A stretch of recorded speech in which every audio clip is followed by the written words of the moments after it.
Hey there, today I wanted to go over an effects pedal that actually kind of came from synthesizers, that I feel like bringing back to synthesizers is kind of a cool thing and a fun thing to do. And while a regular semi-modular synth can kind of do the same thing, it also kind of can't. Or at least I have a hard time getting that out of it. And that pedal is the SoundTank AW5 Auto Wah. It's an Ibanez. Way back in the day, Ibanez made some really quality stuff. They made these nice metal enclosures, sturdy switches, all that stuff. Nice size LED, metal inputs. These are kind of metal inputs. And then they decided to go for a little bit lower end of the market, and that's where the SoundTank came in. The SoundTanks were only popular because they were cheap. And if you look at these, the pedal or the knobs are kind of wiggly. They're fairly a lot smaller. That's where the battery goes. The switch is meh. I mean, it works. It's got a really tiny check light. The bass is metal. I actually had a Tube Screamer version of this. I don't know where it got to. Sometimes these critters up and walk away, or you lend them out, or I don't know. Don't come home. It happens. And I took it apart one time, and I found that whoever owned it before me had taken metal tape, like metal foil tape, kind of, and completely lined the inside of the enclosure there to try and give it some extra shielding, which it probably could use. It's actually probably not a bad idea. But these things were super cheap back in the early 2000s, late 90s. You could pick these up used at their cheapest for probably $10, $15 a piece. I think that's how I got mine. I think I bought like 3 of them at once from somebody. The effects themselves were reasonably good. They're Ibanez. It was just the construction is not great, and if somebody wanted to start gigging or something like that, you probably weren't going to take a SoundTank with you at all, ever. So they were cheap for a while. Now this thing, I've seen people wanting like $70 for it on eBay, and that just totally blows my mind. But I mean, I guess it goes to show you that even cheap pedals can sometimes be a good investment. They can still be worth more if you hold on to them long enough. So that's the little story behind the Ibanez SoundTank line. I don't know officially when it started, but it was probably mid to late 90s, and people generally weren't in love with it. I'll put it to you that way. So right now I just have that's the dry sound. So we're going from the Neutron into the SoundTank and into a speaker. Nothing fancy.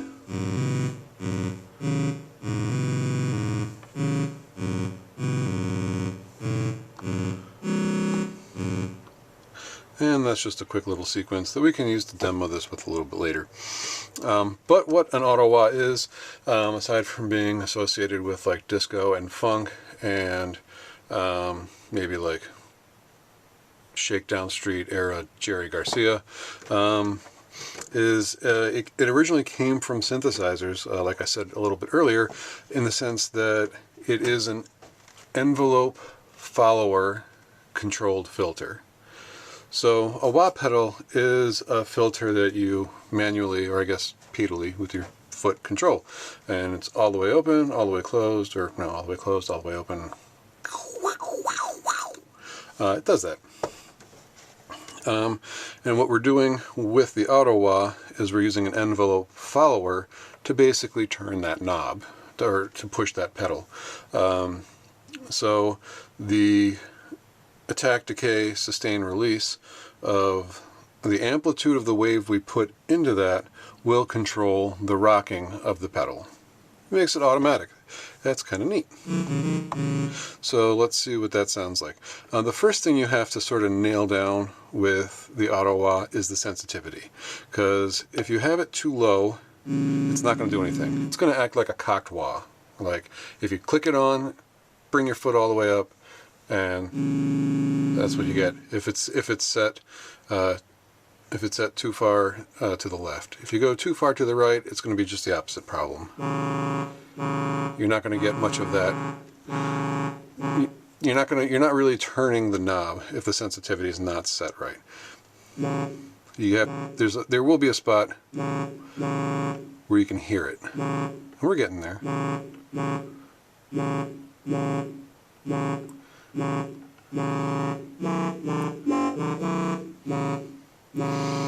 And the reason why they have that is because maybe you have another pedal in front of it.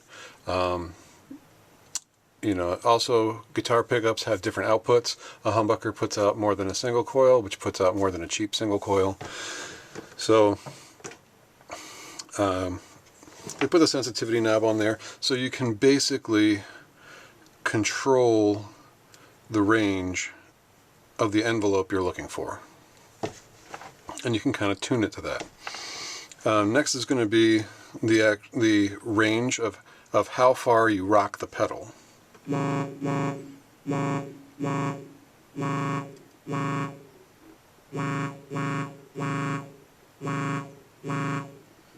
you can kind of hear that it actually takes a little bit more time.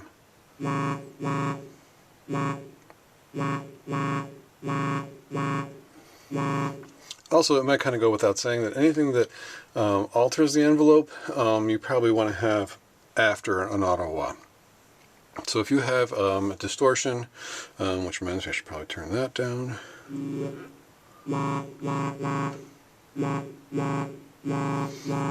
So if you have distortion or compressor, you're going to want that to be after the auto wah, because you're going to want the auto wah to get as much of the envelope flavor to do as much of that knob turning for you as possible. Then you have depth, which in this case is kind of like a tone. Is the wah more of a bass wah or more of a treble wah or or something in between? Because you can hear that just has some bass cut out, and that has some treble cut out.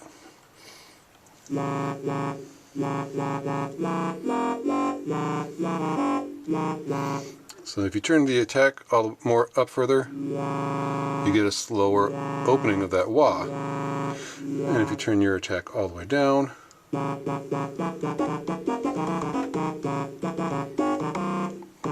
the wah time is very, very much slower in there.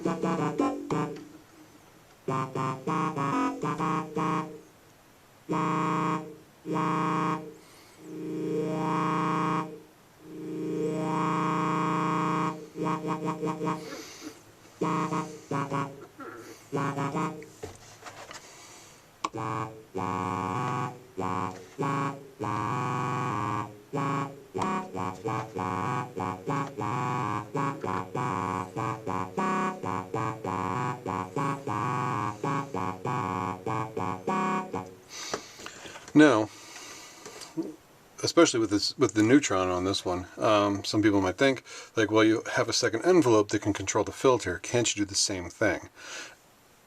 And that's a sort of, kind of, not exactly.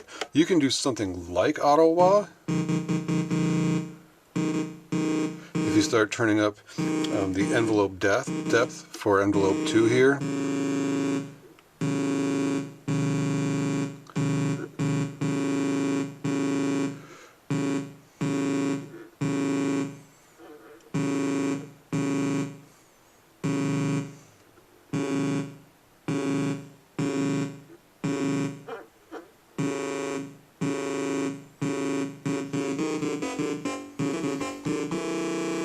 it's not exactly the same because you have a much more statically controlled envelope controlling the filter, because you're using the envelope settings instead of the envelope of the actual amplitude. So in that sense, the auto-wah brings something to a synthesizer that really isn't in most of them, or at least not the ones I've seen, or maybe not the new ones. But it's a really cool effect, and it's really fun to use with the synthesizer.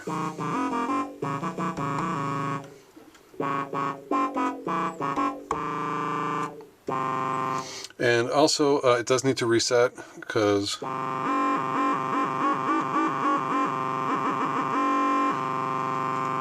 you're basically just adding on to the envelope at that point.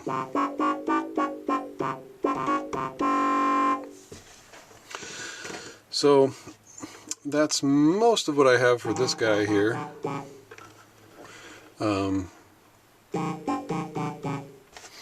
Pretty cool. You can probably get a cheaper auto-wah than this one out there, which is pretty crazy, because this is, like I said, to me, I think this is a sort of cheap auto-wah. But it's Ibanez, so it does work pretty well. It's a well-known brand name. They've been making great sounding pedals for years, even if the construction on this one's kind of dodgy. But yeah, if you have any questions about the auto-wah, feel free to leave a comment.